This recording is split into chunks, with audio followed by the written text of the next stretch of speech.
दोपहर की ठंडी ठंडी धूप सुबहान की तरह दीवार पे फैली थी। डोम ब्लॉक्स तकरीबन वीरान पड़े थे। स्प्रिंग ब्रेक अभी ख़त्म नहीं हुई थी और स्टूडेंट्स अपने अपने टूर्स पे थे। उसे किसी को इत्तला देने का होश ही नहीं था, मगर पाकिस्तान रवानगी वाले दिन जाने हाले को किसी ने बताया और फिर सबके फ़ोन आने लगे थे। मोतज़िम, हुसैन, टाली, सारा, लतीफ़, अंजुम बाजी सब उससे बराबर फ़ोन करते रहे थे, मगर वो सब यकीनन अभी वापस नहीं आए थे। वो अपने ड्रोन ब्लॉक का गोल चक्कर खाती सीढ़ियाँ चढ़ने लगी। जब वो सुबह आई थी तो इन सीनों पे बर्फ़ जमी हुई थी। अब वो बर्फ़ बाहर ले गई थी। उससे गर्दन उठाकर बैल्कोनी के बल्ब को देखा और फिर उदासी से मुस्कुरा दी। कितना डर गए थे वो अपने पहले दिन, जब ये बल्ब खुद ब खुद जल उठा था कि पता नहीं यहाँ कौन से जिन भूत हैं। निकले हम वही पाकिस्तान के पेंडू। हाल के बताने पर कि ये टेक्नोलॉजी का करिश्मा है। डीजे उसके जाने के बाद कितनी देर अफसोस करती रही थी।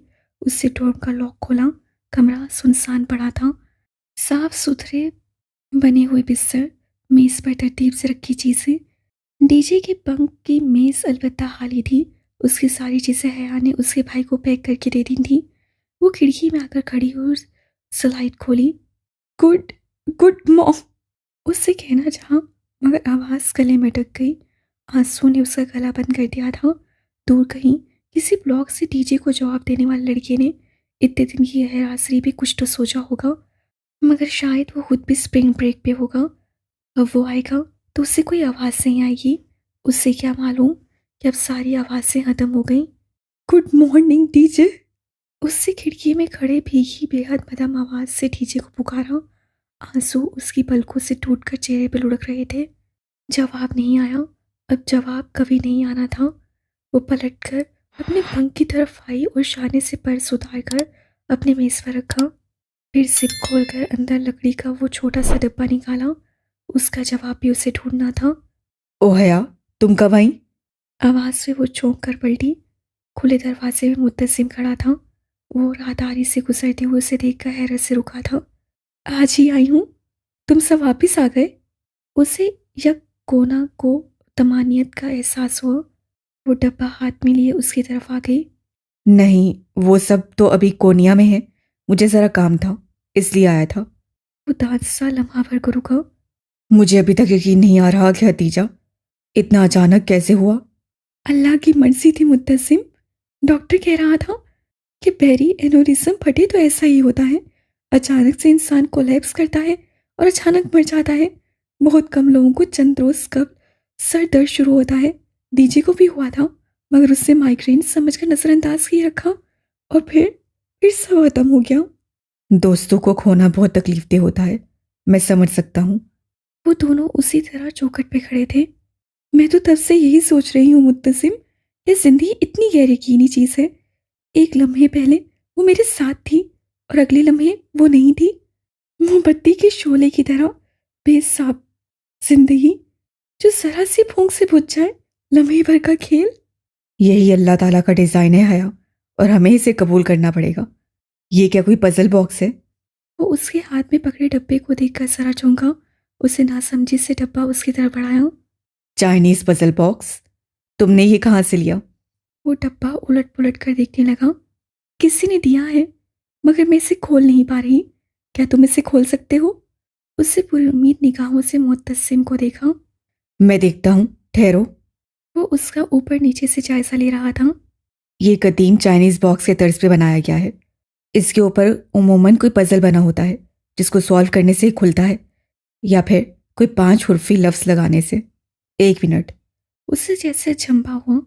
5 नहीं, इस पे तो 6 हुरूफ हैं। इस तरह की चीज़ों पे हमेशा 5 हुरूफ होते हैं, मगर शायद इसका जवाब कोई ख़ास लफ्ज़ हो जिस पे 6 हरूफ ही पूरे आते हों। मगर अब ये खुलेगा कैसे? वो बेचैनी से बोली। ये तो जिसने दिया है उसको ही। वो रुका और ऊपर लिखी सतर पढ़ने लगा। एक ही दरिया में कोई शख्स 2 दफ़ा नहीं उतर सकता। हया, तुम्हारा वास्ता किसी साइको से पड़ गया है। ये एक पहेली है और इसे हल करना है। और उससे कहा था कि इसे सिर्फ मैं ही हल कर सकती हूँ। अगर इसे तोड़ा तो ये मेरे किसी काम का नहीं रहेगा। यानी वो चाहता है तुम दिमाग इस्तेमाल करो। वैसे ये फिक्रा वो उस सतर पे उंगली फेरते हुए कुछ सोच रहा था। ये फिक्रा मुझे कुछ सुना सुना लग रहा है। शायद शायद वो जैसे याद करने लगा। उस दिन जब हम जियो इन्फॉर्मेशन की क्लास में लिख लिख कर बातें कर रहे थे, तब शायद प्रोफेसर ने ही बोला था। नहीं, मुझे तो ऐसा कुछ याद नहीं। पता नहीं, उसे नफ़ी में सर हिलाया। इंसान की याददाश्त चीज़ों को बहुत रिलेट करती है। हम एक चीज़ को देखकर उससे मुतल्लिका चीज़ें याद आ जाती हैं। मुझे भी इसको देखकर वही क्लास याद आई है। जो भी है, तुम फिक्र ना करो, हम इसका कोई हल निकाल ही लेंगे। अभी तो मैं काम से जा रहा हूँ, देर से आऊँगा। तुम दरवाज़ा अच्छी तरह लॉक कर देना। आजकल डोर ब्लॉक तकरीबन हाल ही है, ठीक है? उसके यूँ ख्याल करने पर वो ज़ेरेला मुस्कुरा दी। वो चला गया तो उससे वाकई कमरा अच्छी तरह लॉक कर लिया। सुभानची इतनी वीरान थी कि उसे अनजाना सा खौफ महसूस हो रहा था। टॉक्सिन से यहाँ आने तक उसे मुसलसल महसूस हो रहा था कोई उसे देख रहा है, कोई उसके पीछे है। हालांकि पीछे मुड़कर देखने पे उसे सब कुछ मामूल के मुताबिक ही नजर आता था, मगर कुछ था जो उसे बेचैन किए हुए था। रात बहुत देर तक लेटे लेटे वो पजल बॉक्स को दोनों हाथों में पकड़े अंगूठे से हुर्फ तहज्जी की स्लाइड ऊपर नीचे करती रही। उससे हुरूफ के कई जोड़ बनाए, मगर वो मुकफ्फिल रहा। उसे नींद ने कब घेरा उसे इल्म नहीं हुआ। पजल बॉक्स उसके गिर्द एक तरफ लुढ़क गया। वो अब भी वैसा ही था, सर्द, जामिद और मुकफ्फिल। सुबह वो देर से उठी, नाश्ता करके रात वाले शिकनरोदा लिबास पे ढीला सा स्वेटर पहने बालों को जूड़े में बांधती वो नीचे आ गई। उसका रुख यूनिवर्सिटी में फोटोकॉपियर की तरफ था। वहां से उससे कुछ नोट्स कई रोज पहले फोटो सेट करवाए थे और उन्हें उठाने का मौका ही नहीं मिल सका था। सुबह की चमकीली मगर ठंडी हवा सुभान जी के सबसे सार पे बह रही थी। फोटोकॉपियर के पास आई, अपने नोट्स उठाए, सुभान जी के कार्ड से अदायगी की और फिर वापस जाने के लिए पलटी ही थी कि उसे एक मेज पर रखा लावारिस रजिस्टर नजर आया। रजिस्टर जाना पहचाना था। उससे पहला सफ़ा पलटा और उस पर बड़ा बड़ा डीजे लिखा था। ओह डीजे! एक उदास मुस्कुराहट उसके लबों को छू गई। डीजे का निस्यान वो हमेशा अपना रजिस्टर फोटोकॉपियर पर छोड़ जाया करती थी। उससे रजिस्टर उठा लिया, वो अब उसका था। बाकी चीज़ें तो वो डीजे की फैमिली को दे चुकी थी, मगर उसकी एक यादगार संभालने का हक तो उससे भी था। वो बाहर आ गई और घास से बैठकर डीजे के रजिस्टर के सफ़े पलटने लगी। वो उसका रफ रजिस्टर था, जिसे वो ज़्यादातर लिख लिख कर बातें करने के लिए इस्तेमाल करती थी, और ऐसी बातें अमूमन वो आखिरी सफ़े पर ही कर दिया करती थी। उससे आखिरी सफ़ा पलटा तो धीरे से मुस्कुरा दी। उस रोज़ जियो इंफॉर्मेशन सिस्टम की क्लास में उनकी और फ़लस्तीनियों की स्प्रिंग ब्रेक की प्लानिंग उस पे लिखी थी। वो बहुत मोहब्बत से डीजे के लिखे अल्फाज पे उंगली फेरती उन्हें पढ़ रही थी, जब एकदम वो रुक गई। रजिस्टर के उस आखिरी सफ़े के ऊपर बड़ा बड़ा करके डीजे की लिखाई में लिखा था, into the same river no man can enter twice, Heraclitus 535 to 547 BC। एक ही दरिया में कोई शख्स 100 बार नहीं उतर सकता। वो बिल्कुल शलसी सांस रोके तखीर से उस सदर को देख रही थी। क्या ये पजल बॉक्स उसे डीजे ने भेजा था? जब तक आप इसे खोल पाएंगी, वो शायद इस दुनिया में न रहे। वो रजिस्टर लिए एकदम से उठकर डोम की तरफ भागी। उसे मुत्तसिम को ढूंढना था। हेराक्लीट्स, यूनानी फिलोसफी, याद आ गया। मुत्तसिम ने वो सदर पढ़ते हुए बेहतियार माथे को छुआ। ये हेराक्लीट्स का एक कौल है, जैसे तुमने इसके दूसरे अक़वाल सुने होंगे। मसलन, वो याद करके बताने लगा। कुत्ते उसी पे भौंकते हैं जिसे वो नहीं जानते हो, या इंसान का किरदार उसकी तकदीर होता है। वो अंग्रेजी की मशहूर अक़वाल बता रहा था। हाँ बिल्कुल, हया ने स्वाद में सर हिलाया। उससे उसमें से कोई भी कौल नहीं सुन रखा था। तो साबित हुआ हम इस पजल के ठीक रास्ते पे चल निकले हैं, और इस रास्ते पे उस शख्स ने यकीनन ब्रेड क्रम्स गिराए होंगे। अब हमें एक एक करके हेंसेल और ग्रेटल की तरह उन ब्रेड क्रम्स को चुनना है। श्श! दूर बैठी लाइब्रेरियन ने किताब से सर उठाकर ऐनक के पीछे से उनको नागवारी से टोका। वो दोनों इस वक्त लाइब्रेरी में आमने सामने बैठे थे। Sorry ma'am. हया ने गर्दन मोड़कर एक मासत ख्वाना मुस्कुराहट उसकी तरफ उछाली। वो वापस पलटी। अच्छा, अब क्या करना है? वो धीमी सरगोशी में पूछ रही थी। अगर उसे हेराक्लीट्स का एक कौल डब्बे के ऊपर लिखा है, तो यकीनन इसके कोड वर्ड का ताल्लुक उसी कौल से होगा, या फिर शायद हेराक्लीट्स की ज़ात से। ठहरो, मैं 1 मिनट आया। वो उठा और चंद लम्हे बाद जब वो वापस आया तो उससे दोनों हाथों में मोटी मोटी चंद किताबें ऊपर नीचे पकड़ रखी थीं। ये रहा हराक्लीट्स का अमालनामा। उसे थपकी आवाज के साथ किताबें मेज पर रखी। लाइब्रेरियन ने चेहरा उठाकर उसे दिल मिलाकर देखा। सॉरी। वो दोनों हाथ उठाकर कहता वापस कुर्सी पर बैठा। मैं लॉ की स्टूडेंट होकर फलसफे की इतनी वसी किताबें पढूं, ये तो मुझसे नहीं होगा। मैं गूगल कर लेती हूँ। लैपटॉप इधर दिखाओ। उसे साथ रखे मुतसिम के लैपटॉप का रुख अपनी तरफ घुमाया और कीपैड पर उंगलियां रखी। उफ! जब इतने ढेर सारे नतीजे खुले तो वो बेजार सी हो गई। उसे जल्दी से कोई जवाब चाहिए था और बस जल्दी से वो बॉक्स खोलना था। इतने लंबे लंबे डॉक्यूमेंट्स पढ़ने का हौसला उसमें नहीं था। इधर लाओ, मैं पढ़कर तुम्हें मेन पॉइंट्स बताता हूँ। उसी खौफ देखकर मुतसिम ने लैपटॉप अपनी तरफ घुमाया और फिर स्क्रीन पर निगाहें दौड़ाते हुए पढ़ने लगा। अच्छा, उसका ताल्लुक एशिया माइनर से था। खासा बदमिजाज फिलोसफर था। अपने इलाके में चीफ प्रीस्ट भी रहा है और बहुत खानदानी भी था। बड़े बड़े फलसफियों को हंसी हकारत से देखा करता था। उसके ख्याल में होमर को भरे चौक में ले जाकर दौरे मारने चाहिए। और ही सूट इतना जाहिल है कि उसे दिन और रात का फर्क नहीं पता। उसके मशहूर अक़वाल ये हैं: गधे सोने पे घास को तरजीह देते हैं, कुत्ते हर उस शख्स पर भौंकते हैं जिसे वो नहीं जानते, और बस कर दो मुतसिम, वरना मैं पागल हो जाऊंगी। उसे झुंझलाकर लैपटॉप स्क्रीन हाथ से दबाकर फोल्ड कर दी। मुतसिम हंसिया, फिर अपना मोबाइल निकाला। लतीफ़ रात को आ गया था। उसका एक साइड कोर्स फिलॉसफी है, उसको बुलाता हूँ। लतीफ़ को इधर आने और उसको सारी बात समझने में 15 मिनट लग गए और अब वो मुतसिम के साथ वाली नशीस पर बैठा सोचते हुए उस पजल बॉक्स को देख रहा था। वो कैथलिक और खालिस्तान डच था, मगर अफगानिस्तान में पैदाइश के वक्त लतीफ़ के नाम पे उसका नाम रखा था। और चूंकि उसको पहली खुराक एक मुसलमान नर्स से दी थी, तो लतीफ़ सेनी और इखलाकी तौर पर उन फ़लस्तीनी लड़कियों जैसा ही लगता था। मैं तो हराकल्तीस नामा सुनकर तंग आ गई हूँ, और उसकी कुत्तू गधों और यानी बॉक्स की तरफ इशारा किया। दरियाओं वाले अकवाल मेरी समझ से तो बाहर हैं। 1 मिनट। लतीफ़ सरा चौंका। वो कुत्तों और गधों वाले उसके अक़वाल होंगे, मगर ये दरिया वाली सिर्फ उसका कोल नहीं, बल्कि उसकी मशहूर ज़माना फ़िलॉसफी है। फलक्स फ़िलॉसफी तुमने सुन तो रखी होगी। मैं उसका नाम आज पहली बार सुन रही हूँ। कजा कि उसकी फ़िलॉसफी। तुमने बल्कि हर किसी ने फ़िलॉसफी सुन रखी है। ये मुहावरा तो तुम जानती हो ना कि पुलों के नीचे से बहुत सा पानी गुजर चुका है। हाँ, उससे इस बात में सही लाया। लतीफ़ आगे होकर बताने लगा। ये मुहावरा दरअसल उसी की इसी फ़िलॉसफी का निचोड़ है। वो कहता है कोई भी इंसान एक ही दरिया में 2 दफ़ा नहीं उतर सकता। यानी जब इंसान एक दफ़ा पानी में कदम रखकर निकलता है तो वो पानी के आगे बह जाता है। इंसान और पानी दोनों हर लम्हा तब्दील होते हैं। वो दोबारा ज्योग्राफी लिहाज से तो उसी दरिया में कदम रखता है, मगर ना वो खुद वही पहले वाला इंसान होता है और ना वो दरिया पहले वाला होता है। समझ आई? हाँ, उससे इस बात में सही लाया। उसे कतन समझ नहीं आई थी। नहीं, तुम्हें समझ नहीं आई। देखो, जब इस्तांबुल में पहली दफ़ा तुमने बास्फोरस का समंदर देखा था, तब वो समंदर वो नहीं था जो तुमने कल देखा। अब ना तुम वो हो और ना समंदर वही है। हर चीज़ लम्हा बा लम्हा बदल जाती है। ये है उसकी philosophy of change. Philosophy of change? अया ने इस बात में सही लाते बॉक्स उठाया। और तुम्हें पता है, चेंज में पूरे 6 हुर्फ होते हैं। ओह हाँ। मोहतसिम ने जरा जोश से डेस्क पे हाथ मारा। इधर उधर टेबल्स पे पढ़ते चंद तलबा ने सर उठाकर देखा।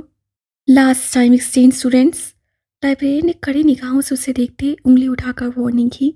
मोहतसिम ने फौरन सर झुका दिया। वो दबे दबे जोश से हुरूफ की साइड्स ऊपर नीचे कर रही थी, यहाँ तक कि उससे पूरा लफ्ज़ चेंज लिख लिया। अब ये खुल जाएगा, मगर पजल बॉक्स जामिद रहा। इसका मतलब है कोड कुछ और है, और वो कुछ ऐसा है जिसे सिर्फ तुम खोल सकती हो। कुछ ऐसा जो सिर्फ तुम्हें ही मालूम होगा। हया, तुम उसकी मेटाफिजिक्स में तो इंटरेस्टेड नहीं हो। लतीफ़ कुछ सोच कर कहने लगा। फिलहाल तो मैं सिर्फ टॉक्सिम जाने में इंटरेस्टेड हूँ। मेरा ख्याल है मैं तैयार हो जाऊँ। वो हार मानते हुए बॉक्स लिए उठ गई। हमने भी टॉक्सिम जाना है और अभी कोर्स से निकलने में 1.5 घंटा तो है। तुम तैयार हो जाओ तो इकट्ठे चलते हैं। लकड़ी का वो पजल बॉक्स उससे अपने डोर्म के लॉकर में रखा, फिर अपने कपड़े खंगालने लगी। जिस अफरा तफरी में गई थी, ये याद कहाँ था कि लॉन्ड्री को कपड़े नहीं दिए। इस वक्त जो एक वाइट इस्तीशुदा जोड़ा हैंगर पे लटका था, वो उसका स्याह फ्रॉक था, जिसकी ऊपरी पट्टी सुनहरी सिक्कों से भरी थी, वही जो वो जिहान की सकलाल स्ट्रीट में दिए जाने वाले डिनर पर पहन कर गई थी। फिलहाल वो फूफो से पहले अपनी उन मेज़बान आंटी के घर जा रही थी, जिन्होंने पहले रोज़ उसका खाना किया था, जो कि वो एक तरफ से डीजे के लिए ही जा रही थी। सो ये काम वाला फ्रॉक मुनासिब ना था, लेकिन वो ऊपर स्या कोट पहन लेगी तो काम छुप जाएगा, और नीचे से तो फ्रॉक सादा ही था। उससे लिबास बदलकर बाल कैचर में बांधे, फिर अपने सुनहरी क्लच में पाकिस्तानी स्लिम सा मोबाइल डाला। क्लच छोटा था, उसमें तुर्क भद्दा फ़ोन पूरा नहीं आता था, सो उससे तुर्क फ़ोन कोट की जेब में रख दिया और क्लच की जंजीर को एक कंधे से गुजार कर दूसरे पहलू में डालकर बड़ी पिन के साथ फ्रॉक की बेल्ट से नत्थी कर दिया। सुनहरी सिक्कों के काम में सुनहरी सितारों वाले पर्स बिल्कुल चुप सा गया था। कम से कम अब कोई उसका पर्स छीन तो नहीं सकता था ना। मिसेस अब्दुल्ला का पता उसके पास था, हाल ही से उनका नंबर लिए उनको फ़ोन भी कर दिया। जब से वो तुर्की आई थी, उनके घर पलट कर नहीं गई, अब उससे लाजमी जाना चाहिए था। कोर्सल में वो दरमियानी रास्ते वाली नशिस्त पर बैठी थी। रास्ते की उस तरफ मुतसिम और उसके साथ लतीफ़ बैठा था। हया की बाईं तरफ खिड़की के साथ वाली नशिस्त पर एक तुर्क लड़की मौजूद थी। तुम्हारा फुटेला फ़लस्तीन कब पहुँचेगा मुतसिम? वो स्याह कोट की जेबों में हाथ डाले बैठी, गर्दन मोड़कर उससे मुहाती हुई। जून में पहुंच जाएगा। इसराइली उसे दाखिल तो होने देंगे ना? उम्मीद तो है, क्योंकि ये फोटेला तुर्की का है और इसमें बहुत से ममालिक के वफ्द हैं। जवाब लतीफ़ ने दिया था। और अगर इसराइलियों ने ऐसा ना होने दिया तो? आखिर बने इसराइल से किसी भी चीज़ की तवक्का की जा सकती है। तो फिर ये याद रखना कि जितने बनी इसराइल वो हैं, उतने हम भी हैं। वो सामने देखो, वो इसराइली एम्बेसी है। मोहतसिम के इशारे पर उन दोनों ने गर्दन ऊंची करके विंडो स्क्रीन के पार देखा, जहाँ एक झंडे वाली इमारत दिखाई दे रही थी। अगर फ्लोटेला गज़ा नहीं पहुंचा तो मैं वादा करता हूँ कि ये एम्बेसी इस्तांबुल में दोबारा नजर नहीं आएगी। मैं तुम्हारे साथ हूँ। लतीफ़ ने उसके शाने पर हाथ रखा। मी टू, हया ने फ़ौरन कहा। मी थ्री, साथ तो लड़की ने फ़ौरन उंगली ऊपर की। वो बेख्तियार हंसी। वैसे मुतजिम, टाली को अगवा करना ज़्यादा मुनासिब रहेगा नहीं? लतीफ़ की बात पर सब हंस पड़े थे। उससे याद था डीजे को उनकी टाली से दोस्ती कितनी बुरी लगती थी। टॉक्सिम स्क्वायर पे मगरिब उतर रही थी और हर तरफ अंधेरा सा छा रहा था। स्क्वायर की बत्तियां एक एक करके जलने लगी थीं। तुमने जिधर जाना है हम तुम्हें छोड़ देते हैं, अकेली मत जाओ। वो दोनों बस से उतरकर उसके लिए रुके खड़े थे। तुर्कियों के साथ रहकर तुम भी तुर्क बन गए हो। उन पुरखुलूस सुर्खियों से रास्ता पूछो तो मंजिल तक पहुंचा कर आते हैं। मादाम, आपको पता होना चाहिए, उन पुरखलूस तुर्कियों के इस मुल्क में हर साल तकरीबन 500 लड़कियां अगवा करके आगे भेज दी जाती हैं और ये तुर्की का सबसे मुनाफा बख्श कारोबार है। अच्छा, अब डराओ तो मत, मुझे थोड़ी दूर ही जाना है। वो तीनों सड़क के किनारे साथ साथ ही चलने लगे थे। तुम अपनी आंटी के घर जा रही हो? हाँ, मगर मुझे अभी अपनी होस्ट आंटी के घर भी जाना है। कुछ दिन बाद जब मैं वापस आऊंगी तो इस पजल का हल ढूंढेंगे। वो तीनों बातें करते हुए ठंडी हवा में साथ साथ चल रहे थे। मुजस्मा आज़ादी उनके पीछे रह गया था। लाउंज में सोगवारियत सी छाई थी। मिसेस अब्दुल्ला, उनकी सुख बालों वाली बेटी महर, मखमूम सी सामने सोफे पे बैठी थी। हया के सोफे से जरा दूर कारपेट पे महर की बेटी उर्वा कुशन का सहारा लिए नीम दराज रिमोट पकड़े टीवी पे कार्टून देख रही थी। आपको पता है, हम दोनों हर हफ्ते आपकी तरफ चक्कर लगाने का प्लान बनाते थे, मगर हर दफा कुछ ना कुछ रोक लेता। और अब उससे तासुस से सर झटका। तुम मुझे उसी रोज बता देती तो कम से कम मैं उसे देख ही लेती, फिर क्लियरेंस में भी तुम्हारी मदद करवा देती। तुम कितनी परेशान रही होगी। मुझे तो अपनी आंटी को बताने का भी होश नहीं था। ऐसा अचानक धचका लगा था कि उससे फिक्रा अधूरा छोड़ा और सर झुकाकर उंगली की नोक से आंखों का किनारा पहुंचा। महर ने बहुत फिक्रमंदी से उसे देखा। तुम बहुत कमज़ोर हो गई हो पहले से हया, और तुम्हारा रंग भी कुमला गया है। बस वो हार हो गया था और फिर सफ़र की थकान।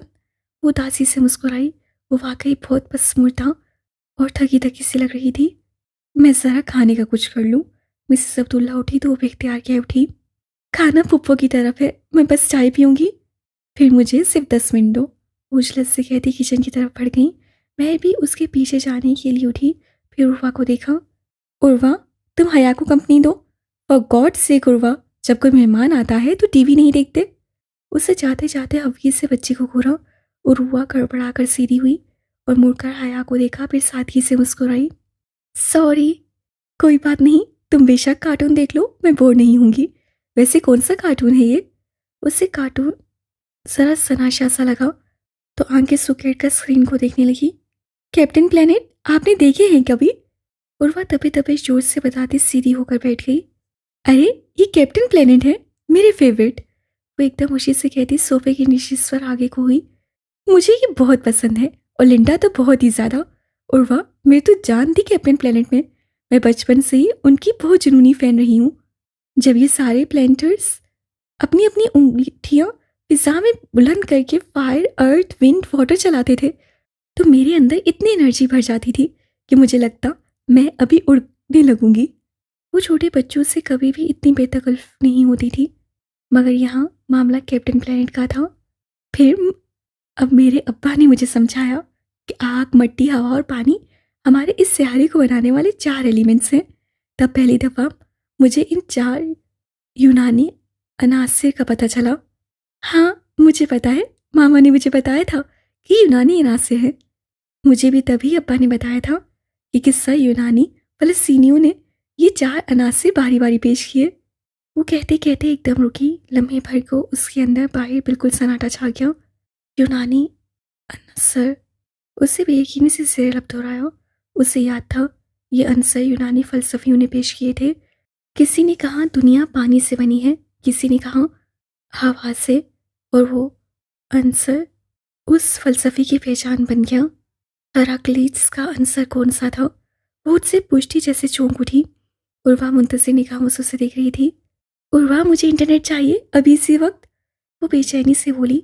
तो उर्वा सा हिलाकर उठी और सोफे पर से एक आईपॉड उठाकर उससे दिया। ये मम्मी का आईपॉड ले ले। थैंक्स। उससे आईपॉड पकड़कर उसका गाल थपथपाया और जल्दी जल्दी गूगल खोलने लगी। तकरीबन आधे घंटे बाद जब वो उनको खुदा हाफिज करके बाहर आई तो सड़क के किनारे चलते हुए उससे कोट की जेब से अपना तुर्क मोबाइल निकाला और तेजी से मुतसिम का नंबर डायल करने लगी। हया, हैरियत? वो फ़ोन उठाते ही ज़रा फिक्रमंदी से बोला था। मुतसिम, तुम्हें पता है यूनानी फ़लसफ़ियों ने ज़मीन की तख्लीक की वजाहत करने के लिए कुछ अनासिर पेश किए थे कि ज़मीन उनसे मिलकर बनी है। चंद लम्हे की खामोशी के बाद वो आहिस्ता से बोला। हया, मेरे ख्याल से तुम जरा थक गई हो, थोड़ा सा रेस्ट कर लो, उसके बाद तुम नॉर्मल हो जाओगी। मुतसिम, उसे झुंझलाकर जोर से कहा। मैं संजीदा हूँ, मेरी बात सुनो। हम ख्वाह उस सीम पागल आदमी की स्वाक़े उम्री पढ़ रहे थे। हमें उसकी फ़िलॉसफ़ी चाहिए थी। उस जोर के हर फ़लसफ़ी ने अपना एक अंसर पेश किया था और उसके ख्याल में ज़मीन की हर चीज़ उस अंसर से बनी थी। किसी ने कहा वो पानी है, किसी ने कहा हवा, और यूं उन चारों बल्कि 5 अंसर की फहरिस्त मरतब हुई।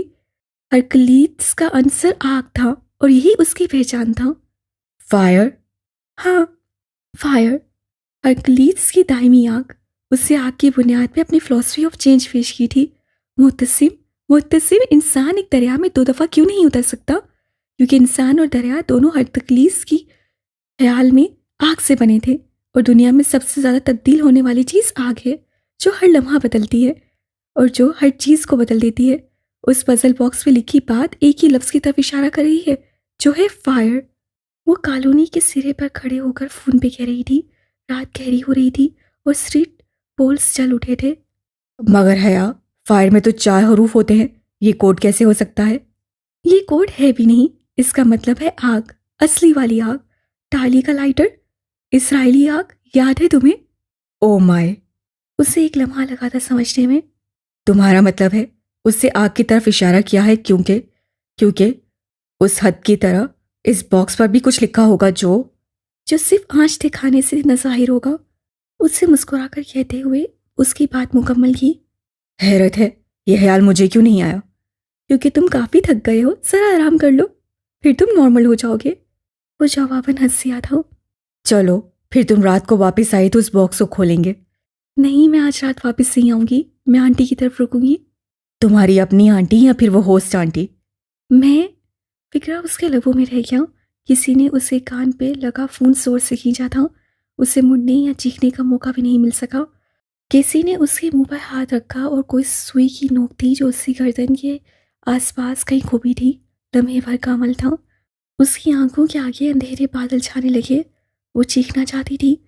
दिल और दिमाग के सुन होने से कबल वो जो आखिरी बात उससे सोची थी वो ये थी कि कोई उसे पीछे की तरफ घसीट रहा था और फिर हर तरफ अंधेरा था।